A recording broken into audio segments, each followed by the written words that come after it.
Welcome to NTD Newsroom. I'm Don Ma. A major earthquake in Russia causes tsunami waves of up to 16 feet and sparks evacuation orders in Hawaii. The latest on the developing situation and what Hawaii authorities say. What is the standard Navy and Coast Guard protocol when a tsunami warning is issued? We talked to a retired lieutenant commander of the Office of Naval Intelligence. President Donald Trump said India will have a 25% tariff beginning August 1st. What's the reason for this decision and what he said about the possibility of extending the tariff deadline? Good news for American economy. The U.S. GDP is growing faster than expected. The appeal President Trump is now making to the Federal Reserve. A certain type of political ad is trending in New York City, but it's not for New York City political figures. It targets socialism instead.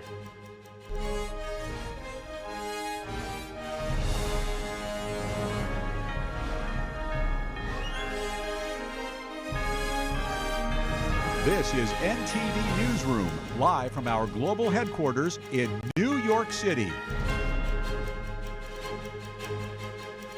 Good afternoon and thanks for joining us. The U.S. economy grew faster than expected last quarter.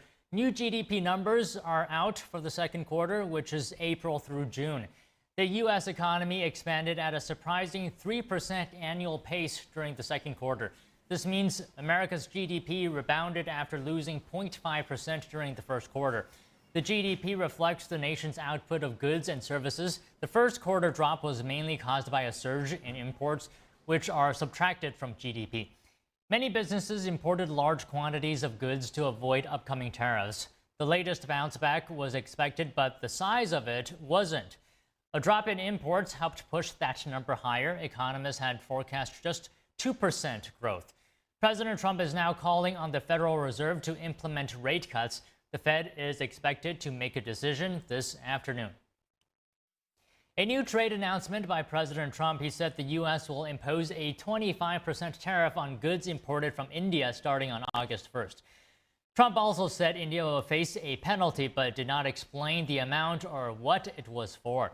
In a Truth Social post this morning, Trump wrote, quote, "While India is our friend, we have over the years done relatively little business with them because their tariffs are far too high." Trump cited India's non-monetary trade barriers, calling them strenuous and obnoxious. He added that India buys military equipment and oil from Russia, along with China, which Trump said has enabled the war in Ukraine. In April, Trump announced tariffs of up to 27% on Indian goods, but then suspended their implementation. Since then, the two sides have been negotiating an agreement. India's Commerce Ministry did not immediately respond to a request for comment. The agency is leading the trade talks with the United States. Here's White House economic advisor Kevin Hassett speaking this morning. Take a listen.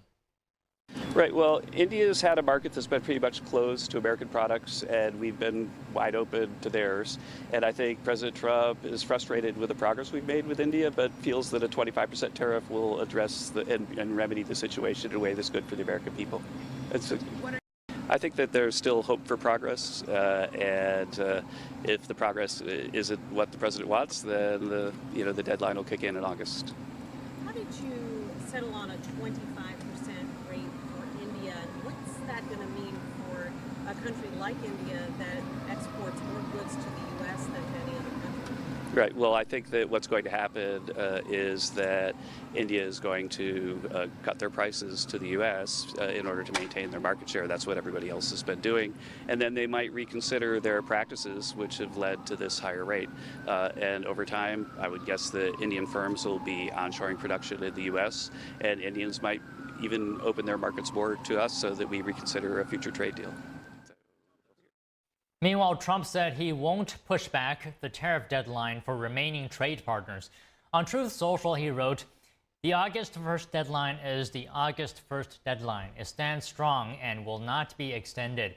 So far, the U.S. has announced trade frameworks with the UK, Vietnam, the European Union, Japan, the Philippines, and Indonesia. The latest on the impact of a major earthquake in Russia. Authorities in Hawaii say people can return home after a tsunami warning. But some dangers still remain. NTD's Arian Pastar has the update. The potential for strong currents or dangerous waves are expected or occurring for those in or near the water.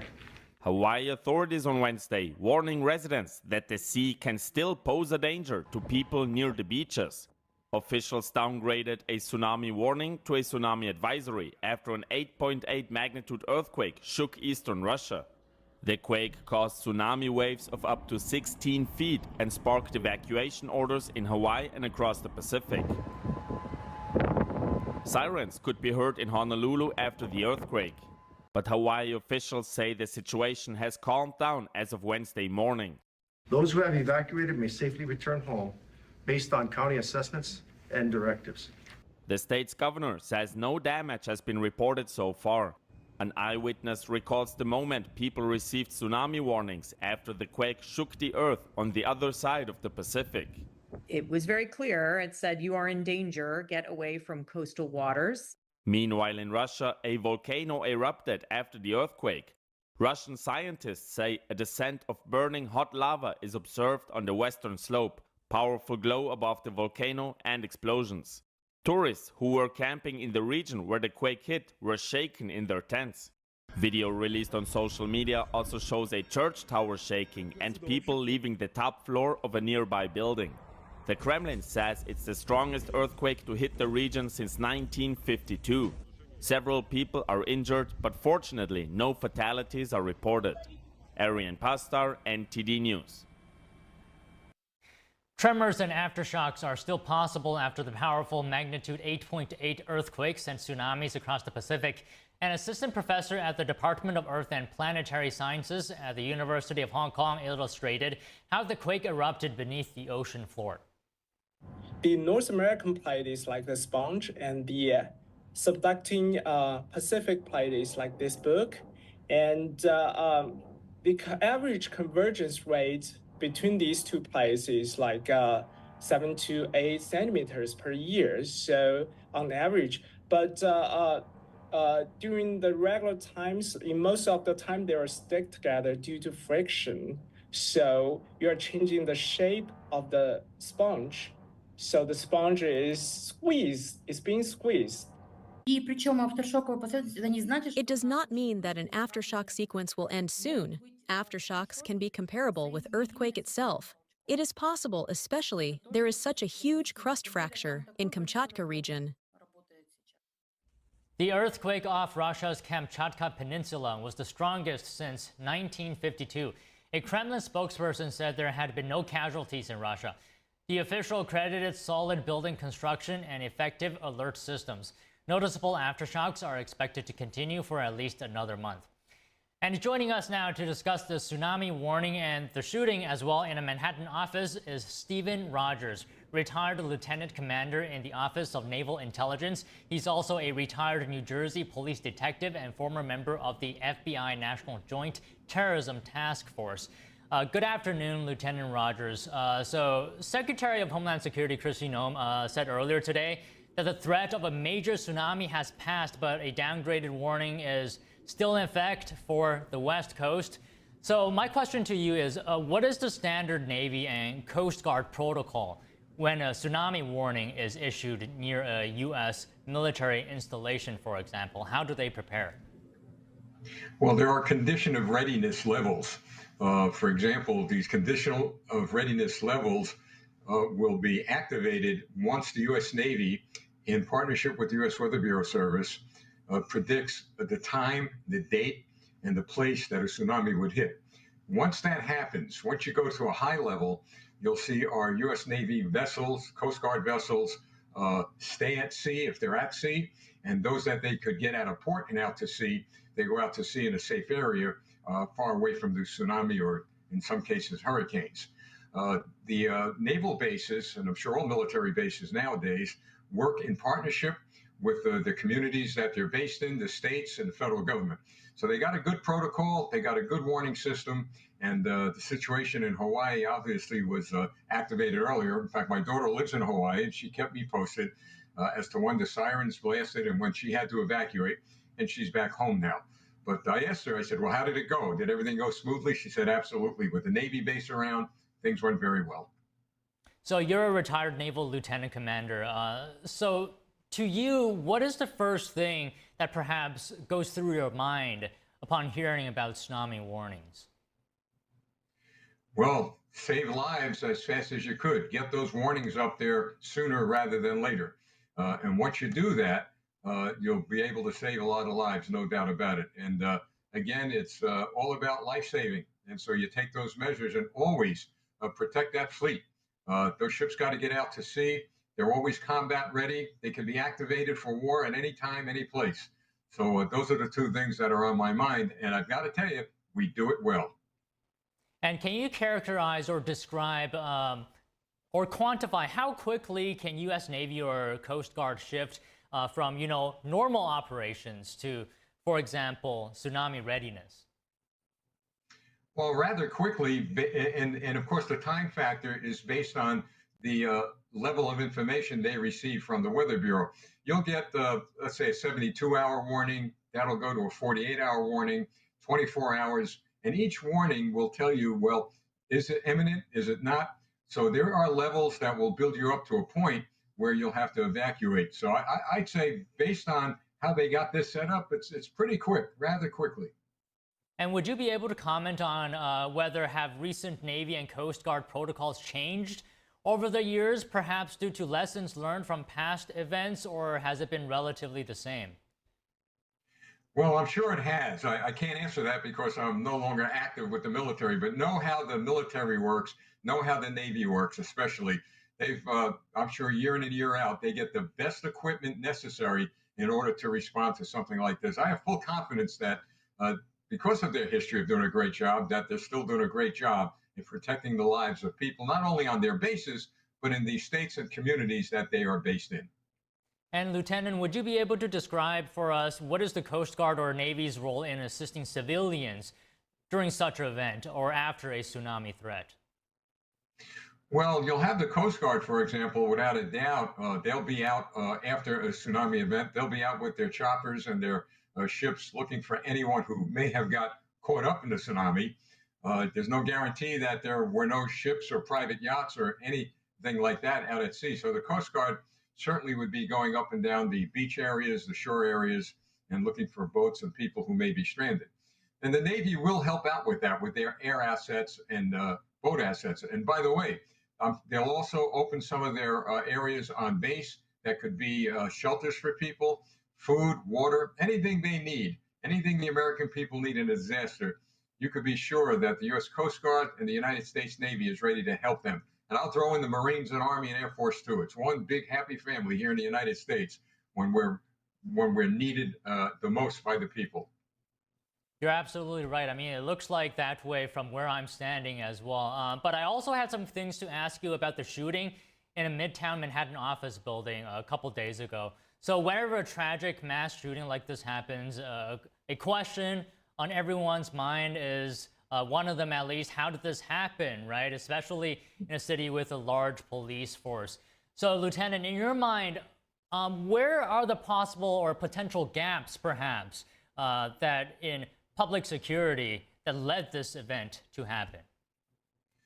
Well, an incident like this is near impossible to prevent because of the time that it took this individual to get out of his car carrying a rifle to where he shot the police officer and other people. I think it was about 14 or 15 seconds. But what we can do, lessons learned perhaps from an incident like this. One, the New York City Police Department and other police departments need to ensure that there's a lot of police presence in areas that can be targeted. Now, how do you figure out what, anybody could be targeted, but you had the NFL in this building, you had other corporations that are in the news in this building, and believe me, those people could be targeted any time. And in this case, this individual allegedly was going to target the NFL offices, but ended up going into a different office and committed this horrific crime. So police visibility is a great way to prevent things like this from happening. And also, 2 officers should be assigned as security officers in a lot of these environments. 1 officer is not enough. You need 2. And I've advocated that for years. Put 2 cops in a car, not 1. So those are 2 things that we could look at as gaps. The other situation is corporate America has to work in partnership with the local police in order to address issues like this. Got to be proactive. My concern now is a copycat or somebody trying to pull something like this off again as a result of what they saw on TV. The fact of the matter is that happens, but we have to learn lessons from each horrific incident that occurs.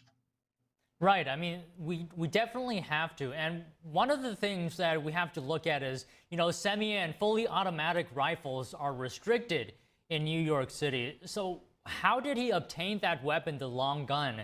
And what are the possible reasons, or rather the possibilities of what he took advantage to be able to get that weapon despite it being restricted? Well, the police have learned that this individual has a history of mental health issues, so that's number one. And the question, again, get to your point, is how did he manage to get himself a possession of a weapon? Now, there are reports out there that the police are going to be questioning someone who allegedly helped him with the obtaining of this weapon. It was purchased in Las Vegas, and he traveled from Las Vegas in his car to New York City to commit this crime. He was on a mission to kill. And when you see him walking to the doors of that corporate building, he was casual. He wasn't afraid. He wasn't concerned. I believe he was on a suicide mission. He had no intention of getting out alive. And obviously that certainly happened.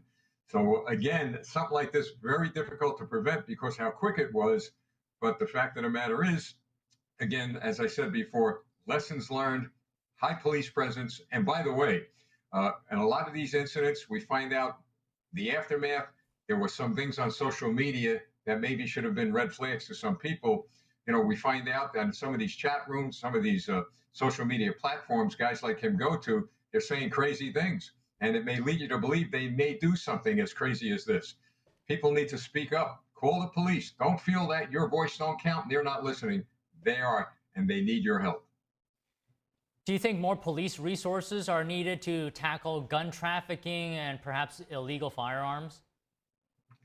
Well, absolutely. The problem we're facing in America today is that there's been a big push, especially by liberals and progressives, to defund the police. You got a candidate in New York City now who has been described by many, including me, by the way, as a communist. I mean, there's a guy running for the city of New York mayor who wants to defund the police and, by the way, disband a tactical unit that you saw yesterday or when the shooting occurred go into that building. So we need to make sure that people are elected to office who are looking out for the best interests of the American people, looking out to protect the good guys and not the bad guys. You need more police. You need more intelligence officers out on the streets gathering information and intelligence. That's how you become very proactive. And you may never know how many you prevented, but I'm sure you will prevent a lot of actions like this. Okay, just one last question, Lieutenant, and I believe you were referencing Zohran Mamdani. So how much of an impact could the results of the upcoming election have on policing and crime in New York City, in your personal opinion?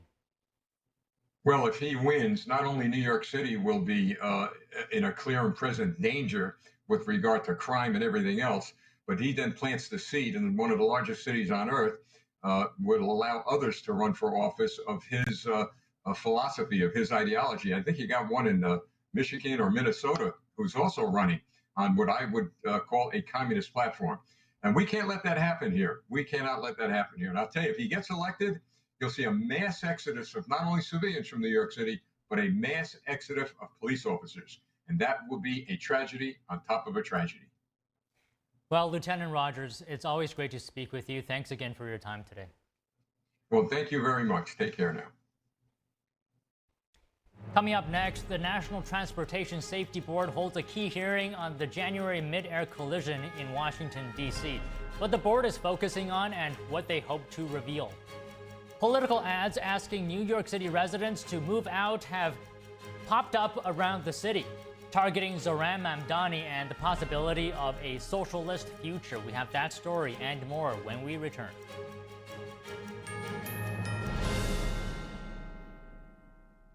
According to ancient Chinese medicine, purslane is considered a medicinal herb and is used to help lower cholesterol, improve vascular functions, and prevent diabetes. Perilla seeds can nourish the lungs and spleen. It is used to treat asthma and improve pulmonary functions. Puritang green vegetable omega-3 is made from purslane and perilla seeds from Hwangmae Mountain in South Korea. It contains over 90% of omega-3, 6, 7, and 9, the highest concentration possible without chemical additives. The soft gel is made of natural seaweed. It is 100% organic and vegan. Both adults and children can take it with peace of mind. Ancient recipes were passed down from heaven to bring prosperity and longevity. Puritang green vegetable omega-3.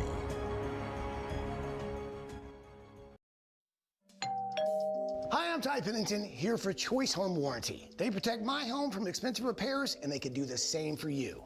No matter if it's your refrigerator, plumbing, or more than 20 other home systems and appliances, Choice Home Warranty has saved millions of homeowners a whole lot of money.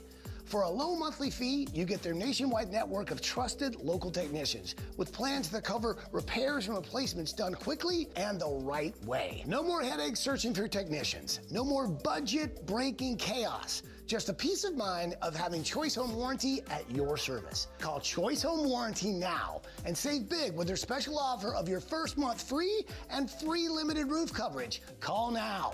Call Choice Home Warranty for your free personalized quote and to get your first month free. Call in the next 5 minutes, and as our special offer, you'll receive free limited roof coverage. Call now to lock in your rate and save big. Call 800-210-6422. 800-210-6422.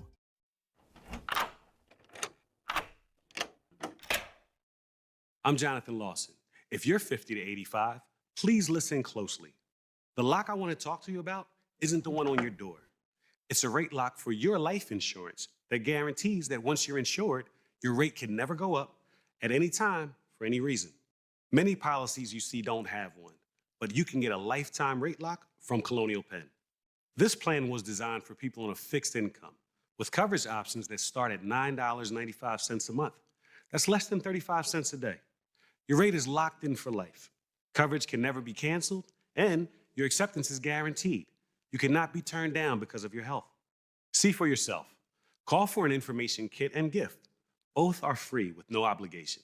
Call 1-800-624-6556 for your free information and your free gift. That's 1-800-624-6556. 1-800-624-6556. Call now. Senators confirmed 2 nominees late last night, one of them to an appeals court, despite pushback from Democrats. NTD's Melina Weisskopf has more on this new lifetime appointment.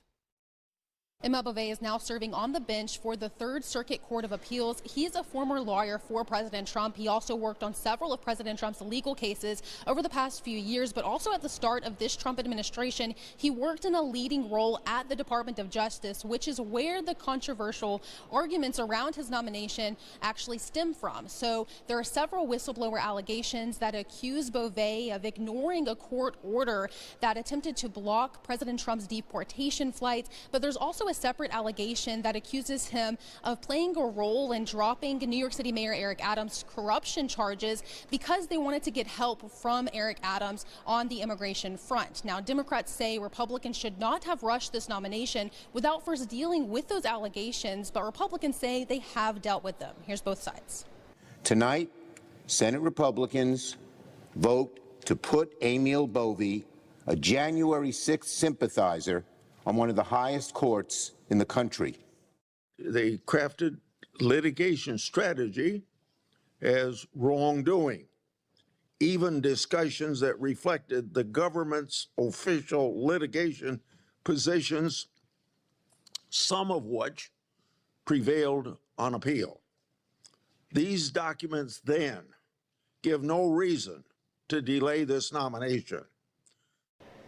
2 Republicans voted with Democrats to oppose the Bovee nomination. In a separate confirmation last night where senators confirmed Trump's pick to serve as the new CDC director, there were no Republican defectors. Susan Menarez is the first CDC director to not hold a medical degree since the 1950s, though she does have a doctorate degree in microbiology and immunology. Democrats say one reason why they opposed her is because she would not say in her confirmation hearings if and where she disagrees with the Health and Human Services Secretary. Though she did explicitly say she supports vaccines, she told senators that her goal is to return the CDC to a focus of tackling infectious diseases. Reporting from Washington, D.C., Melina Weisskopf, NTD News. What caused a deadly mid-air collision that killed 67 people over Washington, D.C. in January? Well, today, the National Transportation Safety Board began a 3-day hearing to find answers. NTSB Chair Jennifer Homendy addressed the victims' families, some of whom are attending.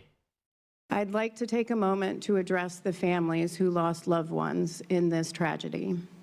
On behalf of the entire agency, we are so sorry for your loss. We wish we would have met you in different circumstances, but please know that we are working diligently to make sure we know what occurred, how it occurred, and to prevent it from ever happening again. An American Airlines plane with 64 people on board collided with a Black Hawk helicopter carrying 3 service members. The accident happened near Ronald Reagan National Airport on January 29th. Everyone was killed. The hearing opened with a video animation showing where the helicopter and the airliner were leading up to the collision. It showed that the helicopter flew higher than its altitude limit, and the altitude readings were inaccurate. Army crew in the chopper also had communication issues with air traffic controllers. The final NTSB report won't be released until sometime next year. The Department of Justice says the University of California, Los Angeles violated federal civil rights laws by failing to protect Jewish students from harassment. An investigation found the university acted with deliberate indifference by allowing a hostile environment to continue. Some Jewish students reported being assaulted and blocked from campus facilities because of their faith. One student said a protester said an anti-Semitic slur towards him. The DOJ says police didn't break up a protest encampment until a week after violence was first reported. The university has until August 5th to reach a resolution with the DOJ or face a potential federal lawsuit in September. NTD reached out to UCLA for comment. Planned Parenthood is in the spotlight. 20 states yesterday filed a lawsuit challenging the stripping of Medicaid funding from the nation's largest abortion provider. The lawsuit challenges a provision in the One Big Beautiful Bill Act. The provision bars organizations providing abortion care from receiving Medicaid reimbursements, that is, if they receive more than $800,000 in Medicaid funding in fiscal year 2023. This includes Planned Parenthood health centers. The states allege that the provision targeted Planned Parenthood for its abortion advocacy. They further argued that the provision would deny low-income individuals access to cancer screenings, testing, and treatment for sexually transmitted diseases. Federal law already bars taxpayer money from covering most abortions, but pro-life groups have voiced concerns that abortion providers use Medicaid money for other health services to subsidize their abortion services. Coming up, what role has the Make America Healthy Again agenda played in shaping recent health policy? A new report by the Epoch Times newspaper explains.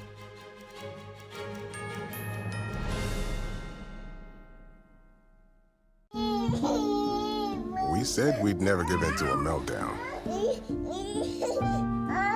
Okay. And we'd never babysit with a screen.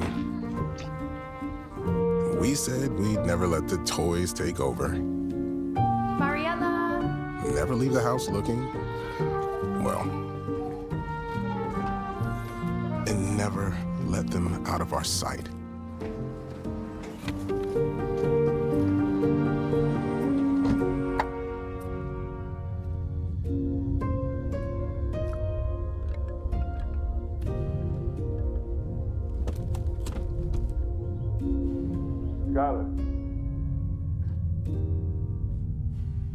Skylar, come here. Cars get hot fast, and kids can be at risk.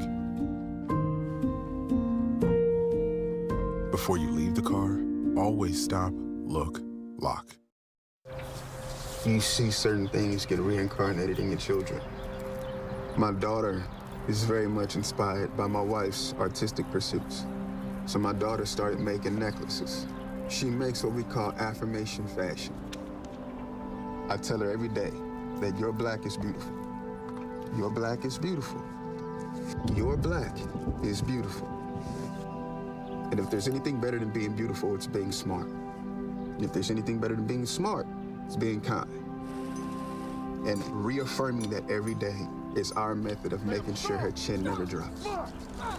My dad wasn't around, and I remember riding a bike and falling off and cutting myself, and me never just wanting to get back on it. People ask, how your children learn how to ride a bike, and you didn't. I didn't teach them. I just created an environment where they taught themselves, and all I had to do was be there.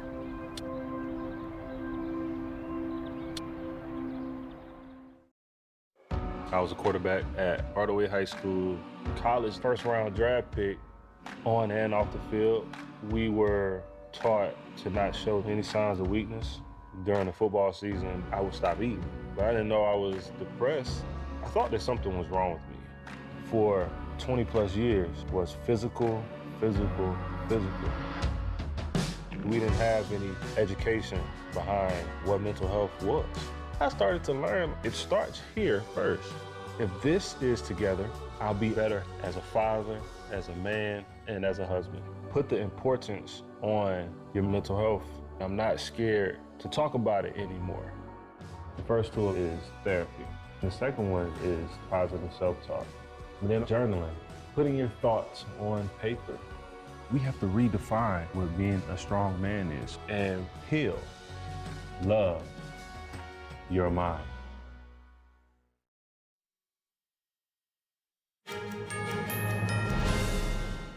Joining us now to discuss the Make America Healthy Again movement is Nathan Worcester, national political reporter at the Epoch Times.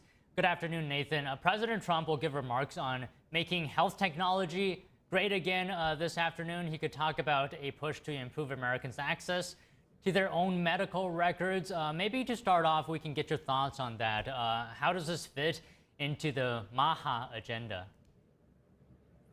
Well, it's very interesting to see how elements of the MAHA agenda have been furthered, or you could say progress has been made on them over the past few months, whereas others have not seen that same sort of progress. And we can get into that in a few minutes. But for example, moves by Robert F. Kennedy Jr., the Secretary of Health and Human Services, on artificial food and on certain chemicals, certain things such as thimerosal in vaccines.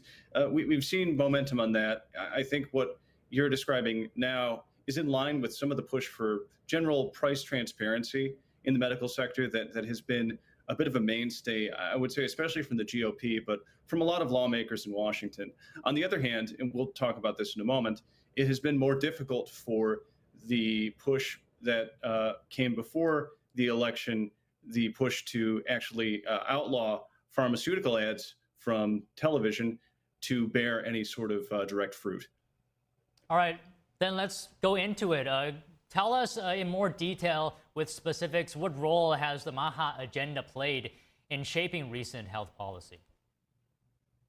Sure. So I think when we look at everything, those artificial food moves by the Department of Health and Human Services, to, I would say, some of the moves that we've seen from the Congress.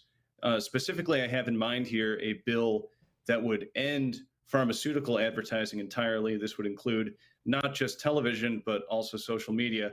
This, though, is not coming from the administration or from its allies. It's coming from two independent senators who caucus with Democrats, Angus King of Maine, and Bernie Sanders of Vermont. And they have some Democrats as co-sponsors, but it's in line with what Robert F. Kennedy Jr. was speaking about before Election Day when he was campaigning with Trump. On the other hand, we've seen moderation, sort of pumping of the brakes from Kennedy and from Dr. Marty Makary of the FDA. And I think that has a lot to do with relevant Supreme Court precedents regarding the commercial speech of drug companies. This has been something that the court has ruled on or ruled in relation to multiple times, and they've generally erred on the side of saying that marketing and advertising efforts by drug companies fall within their First Amendment rights. So I'll just piggyback off of what you said when you mentioned those lawmakers. In your report on the Epoch Times, you said that lawmakers from both sides of the aisle view pharmaceutical advertising as a priority. So talk to us about that. Why is this happening? Well, it's interesting to consider that, yes, you have lawmakers from both sides of the aisle, but you have somewhat different strategies coming from different camps. So Josh Hawley, a Republican who has carved out a bit of a reputation as an economic populist, he and Jeanne Shaheen, a Democrat from New Hampshire, they're leading the charge on a different bill.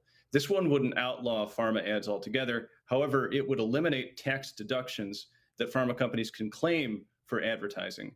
Now, it's also interesting to note that this resembles something that was in Hillary Clinton's 2016 campaign, and also is similar to or nearly identical to a bill that Shaheen herself introduced in 2021 that ultimately died in committee.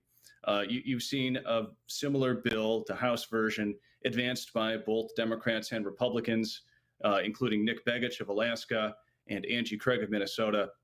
But when I asked Hawley specifically about the Sanders-King bill, the more ambitious one that, again, seems like it would probably be shot down by the courts, he said that he hadn't read it, but it sounded very complimentary to his own efforts. So I think one of the takeaways here is that Democrats appear to be kind of pushing the envelope on this, despite the fact that it could, in fact, run afoul of the courts. And you have someone like Josh Hawley, for example, I think, expressing real interest in it, even as Kennedy, McCary, they are sounding more speaking about something more in line with what Hawley has proposed on pharma advertising tax deductions, or maybe just providing more information for people when they actually see some of these drug ads. So why would you say lawmakers are pushing the envelope, as you mentioned earlier? Why do they see this as a good time to challenge pharmaceutical marketing? Well, I think there's a variety of reasons. You know, I think for someone looking at this from the Republican side or the right generally, there's been a great deal of skepticism of big pharma that really took off, I think, during COVID-19 and some of the response that people had to a lot of the push for vaccine use and just generally the experience people had of the public health establishment. And then on the left, from Democrats, there has been a very long-standing critique of pharma advertising. Critics on that side will often point out that only the United States and New Zealand allow pharma ads of this sort. Everywhere else in the world, they are restricted. So from that perspective, it has been and it has remained a major issue. But I think we're seeing more of a push now because with Robert F. Kennedy Jr. as health secretary, it would seem as though the administration and Republicans are on the hook to deliver on this issue that was, again, emphasized on the campaign trail ahead of President Trump's election in November. So also in your Epoch Times article, you raised the MAHA Commission's report. Can you get into a bit of the specifics there regarding pharmaceutical ads and what was in that report? Well, so for context, the MAHA Commission report, that was really focused on chronic diseases in children. But even in that context, they highlighted what they described as some of the risks of these pharma ads. The idea here, and this is something there's been a lot of research on, is that when people see a drug being advertised on TV, they might be more likely to believe, well, this is something I should get, even if there may be a cheaper generic alternative, or they don't actually have the disease for which the drug should be prescribed. And according to at least some research, could also account for some of the surge in diagnoses and in treatment for ADHD and other conditions that often show up in children or are at least diagnosed in children. So talk to us about the volume of medications consumed by Americans and how is this used to justify the push for reform? Well, you know, the United States' healthcare system is, I would say, famous or perhaps notorious for a very high level of consumption of medication, very high costs, and yet, at least according to some measures of outcomes, things like life expectancy, things like, I would say, the general health of the American people in many respects, everything from that chronic disease burden that Kennedy has highlighted to just, I would say, the quality of the food that people are consuming. You see a big gap there between how much Americans are consuming in terms of things that, at least in theory, should make them healthy, and then how Americans are doing. And I think that's a big reason why there's this MAHA push. A lot of people, I think on both sides of the aisle, feel that something is not right when it comes to the American healthcare system. Okay, just finally, what are some other issues beyond pharmaceutical advertising that's part of the MAHA agenda? Well, it extends to many things. I think one particular area of interest where I'd be myself interested to see what happens is a push for more rigorous physical education standards, or something similar to the push that we saw under JFK's presidency and under some other presidents. Really a focus on ensuring that Americans' children are healthy. If there could be more specific outcomes coming from things like the MAHA Commission report, and then being implemented on a large scale, or perhaps even in the form of pilot projects, I think that would be worth looking out for. Something certainly that, in terms of making America healthy again, could reap some pretty big results, because, well, children, I think, are more adaptable when it comes to developing those good habits than many adults are. Well, okay, Nathan, it's great to talk to you. Thank you so much. Thanks. Now over to Taiwan. The State Department is pushing back on speculation over a planned trip by Taiwanese President Lai Ching-te to South America. Spokesperson Tammy Bruce yesterday dismissed rumors that the trip with a possible stopover in the U.S. was canceled. Taiwan has not announced any travel plans for President Lai. So that is generally a hypothetical now. I can tell you, though, a reiteration that transits by high-level Taiwan officials, including presidents, are fully consistent with our longstanding policy and practice. This has not changed. And just as a reminder for people who may have not heard us say this from the podium, if they're newbies, the United States remains committed to our longstanding One China policy, which is guided by the Taiwan Relations Act, the 3 joint communiques, and the 6 assurances. The United States is committed to preserving peace and stability across the Taiwan Strait. Thank you, sir. Bruce's remarks follow a Financial Times report that cited unnamed sources. It claimed that Lai's planned visits to South America in August were either canceled or delayed. The report said the cancellation came after President Trump blocked a stopover in New York on account of protests from China. Bloomberg reported that Taiwan's presidential office called the claims pure speculation based on incorrect information. Taiwan's foreign ministry yesterday also said President Lai was not blocked from visiting the United States. It said Lai has no plans to travel overseas in the near future. France's rising debt and persistent deficits are drawing fresh warnings from economists. The risk of a guardianship by the International Monetary Fund is now being openly discussed. NTD's international correspondent David Vivez reports from Paris. France's debt levels continue to stir anxiety. At 114% of GDP, with persistent budget deficits and a lack of credible long-term savings, the idea of financial guardianship by the International Monetary Fund has been raised several times this year. The term guardianship refers to the conditional aid programs the IMF imposes on financially distressed nations. These often include strict austerity, tax hikes, spending freezes, and structural reforms. The most notable example in Europe remains Greece, which between 2010 and 2018 was forced into deep cuts to pensions, wages, and public services in exchange for $300 billion in loans. In June, the IMF chief economist Pierre-Olivier Gourinchas said the question of IMF intervention could arise, but not tomorrow or the day after tomorrow. He also acknowledged that if nothing is done to reverse the debt trajectory, the issue may become unavoidable.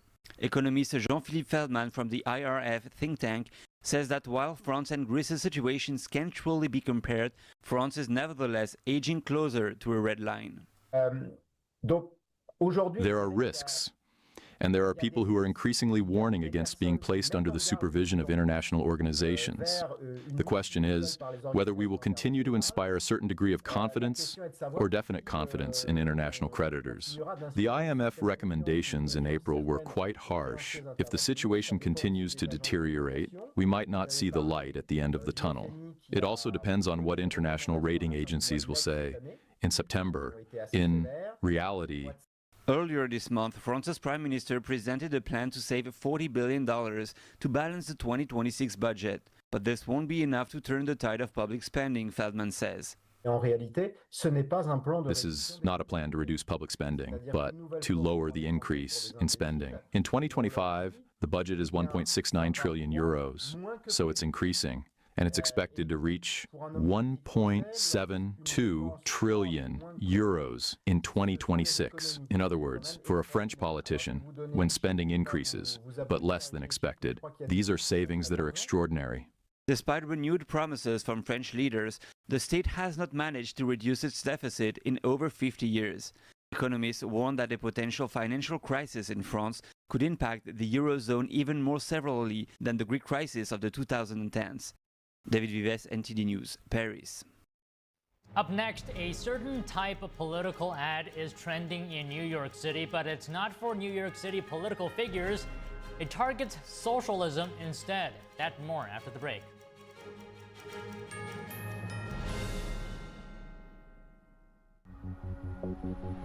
You are not hidden. There's never been a moment you were forgotten. You are not hopeless. Though you have been broken, your innocence stolen. I hear your SOS, your SOS.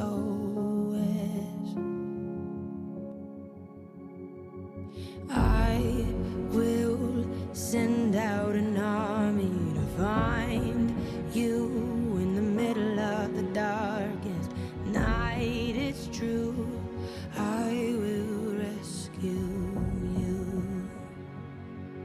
On streets across America, young people are homeless, abused, in danger. Covenant House is helping young people with nowhere else to turn. But the need is overwhelming. Please call or go online now with your gift of $19 a month. You'll help provide hot meals, safe shelter, medical care, and love to more than 2,000 young people who sleep at a Covenant House every night. Homeless young people are afraid and alone. Your monthly donation right now will show them they are loved and safe. I have no words to express how Covenant House changed my life. Call or go online now and give just $19 a month. We'll send you this comforting blanket as a reminder of the difference you're making in a young person's life.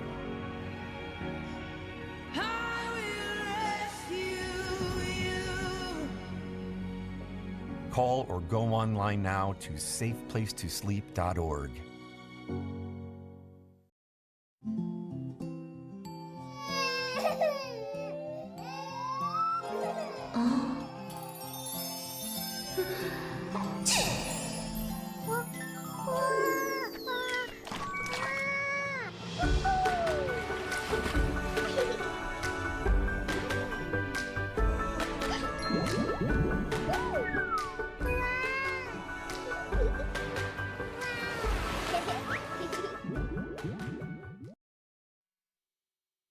I trod on my glasses yesterday, and I had to pay up front for a new pair that I can't even pick up for another 10 days.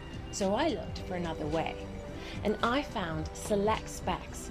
I ordered online. My new glasses just arrived this morning, and I can pay over the next few weeks. This is the way to buy glasses. See now, pay later with Select Specs. Next day delivery and deferred payment options, only at selectspecs.com.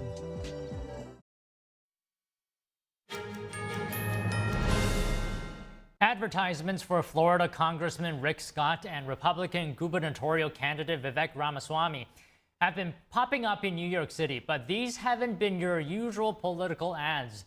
They're asking New York residents to move to their respective states to get away from socialism, targeting Zohran Mamdani. NTD Sean Marshall explores the situation. Not one, but two ads have been displayed inviting New York City residents to move to Ohio and Florida as an alternative to socialism, referring to a potential socialist administration if Zohran Mamdani should happen to win the New York City mayoral race in November.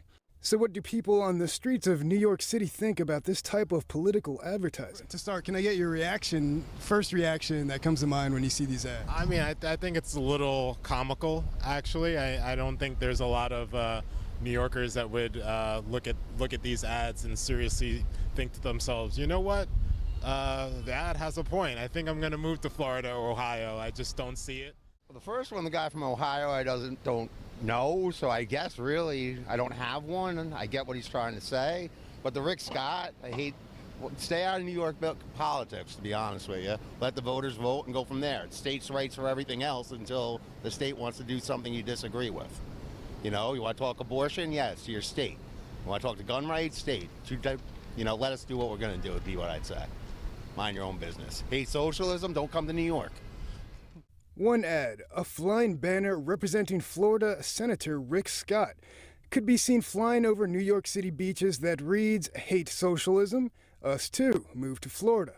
It's unclear how much the ad for Rick Scott cost, but a New York City aerial ad usually costs between $7,000 to $9,000 for a 2-hour flight, according to Dash 2.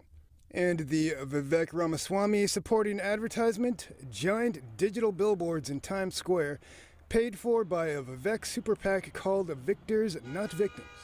A $50,000 week-long ad saying ready to flee NYC, move to Ohio. Maybe they should maybe help out the city a little bit more, underprivileged people, and try to get people more sociable. Well, I'm a teacher, so Florida's sort of become sort of like a garbage dump for teachers, because they just kind of control the narrative, tell teachers what they can or can't put on the curriculum. Yeah, for somebody like me, I don't know, whatever they have going on is way worse than whatever we would have up here. The gunman accused of killing 4 people in New York City suspected he had brain condition known as CTE. But how does it affect people who have it? Here's a closer look. The gunman who opened fire in a Midtown Manhattan office building, appearing to target the National Football League, believed he suffered from a degenerative brain disease known as CTE, according to officials. The shooting, which ended when 27-year-old Shane Tamura shot himself in the chest after killing 4 people with an assault rifle, has thrust CTE back into the national spotlight, as well as its relationship to contact sports. Here's what CTE is and how it affects people who have it.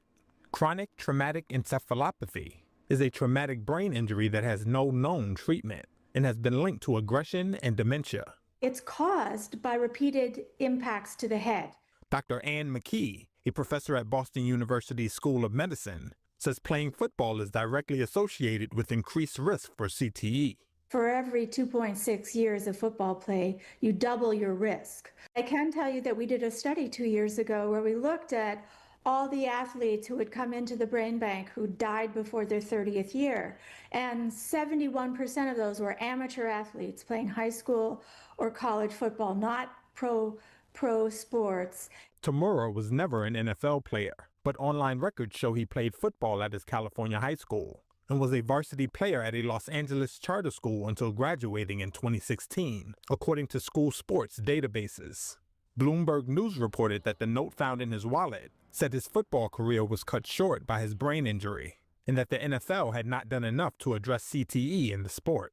You know, it's possible he had CTE, he did have the exposure, but it's also possible he didn't have CTE and it was a mental health disorder unrelated to football. Concussions fell to a record low during the most recent NFL season, with the league crediting improvements in helmet technology as well as rule changes for the decline. But some researchers, including McKee, have said the measures fall short.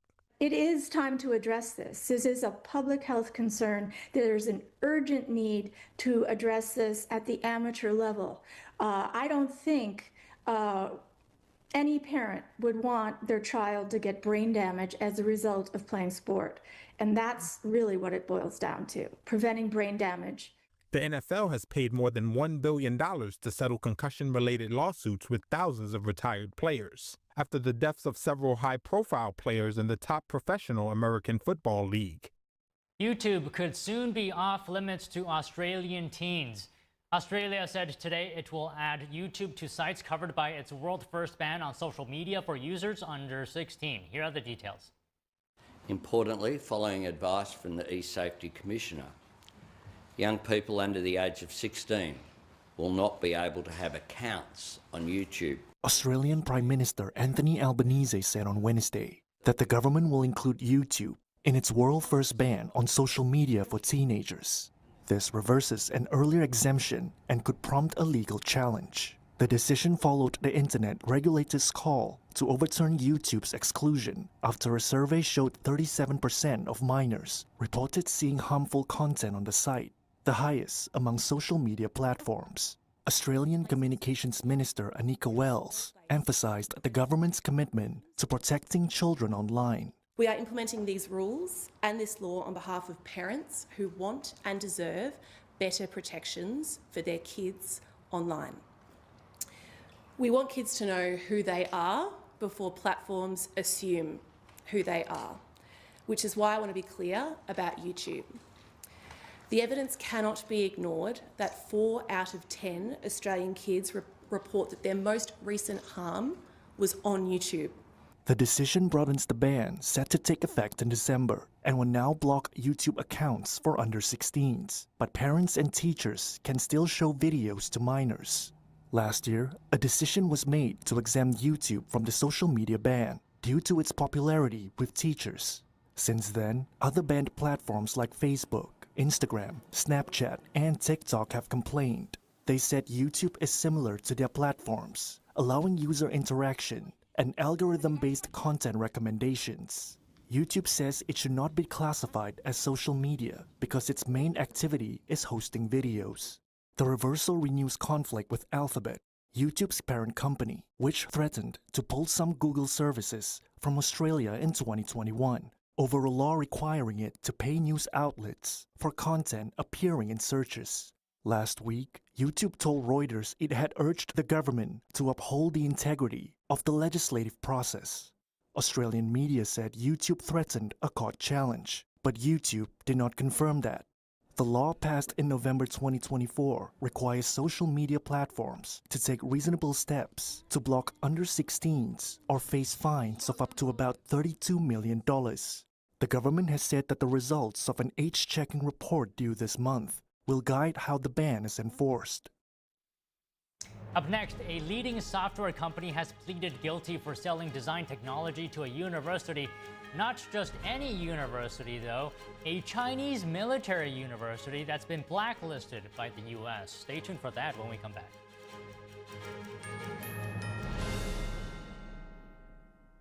Shenyun Creations, the streaming platform from Shenyun, featuring world-class dance, past programs, and all original music.